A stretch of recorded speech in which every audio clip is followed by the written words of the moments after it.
తేలి విజయక్క ఒక్కసారి మీరు సార్ దగ్గరికి రావాలి. భారతమ్మ గారికి ఈ విషయం కనెక్ట్ అవుతుంది అనుకుంటాను. బాపు గారు ఒక సినిమాలో ఆడ మగ సమానమే, మగవాడు కాస్త ఎక్కువ సమానం అని అంటారు. ఇక్కడ మేము ఆడాళ్ళం ఉన్నాం కనుక మాకు కాస్త మహిళల పక్షపాతం ఉంటుంది. ఎందుకంటే పురుషులతో పోలిస్తే మహిళలకు ప్రకృతి పరంగా ఎన్నో ఇబ్బందులు ఉంటాయి. ఒక బాలింత 3 నెలల బాలింత ఒళ్ళో పసిబిడ్డను పెట్టుకుని ఉద్యమంలో పాల్గొనడం అంటే మామూలు విషయం కాదు.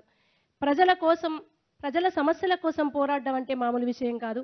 ప్రజలకు ప్రభుత్వానికి మధ్య వారధిగా ఉండడం అంటే మామూలు విషయం కాదు.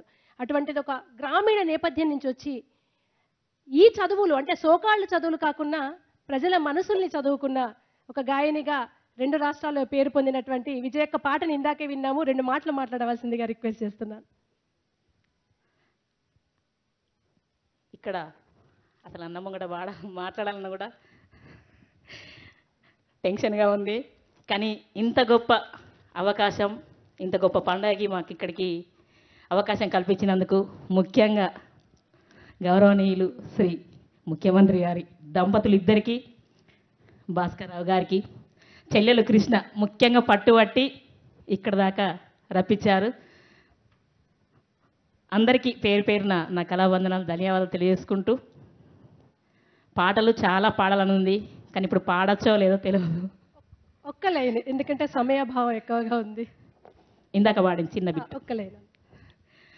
కొంచెం నేను పాడితే అవి కొట్టినట్టుగా ఉంటాయి పదాలు.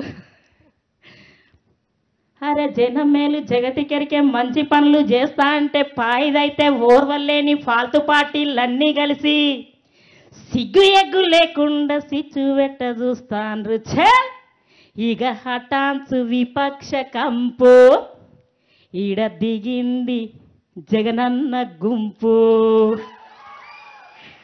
థ్యాంక్ యూ అక్క, థ్యాంక్ యూ సో మచ్. మళ్ళీ అవకాశం అంటుంటే వచ్చి చాలా పాటలు పాడతా. తప్పకుండా తప్పకుండా మీ అందరి గళాల్ని మేము ఖచ్చితంగా మా ప్రజల కోసం సార్ సంక్షేమంలో భాగంగా వారధులుగా ఉపయోగించుకొని తీరుతాము.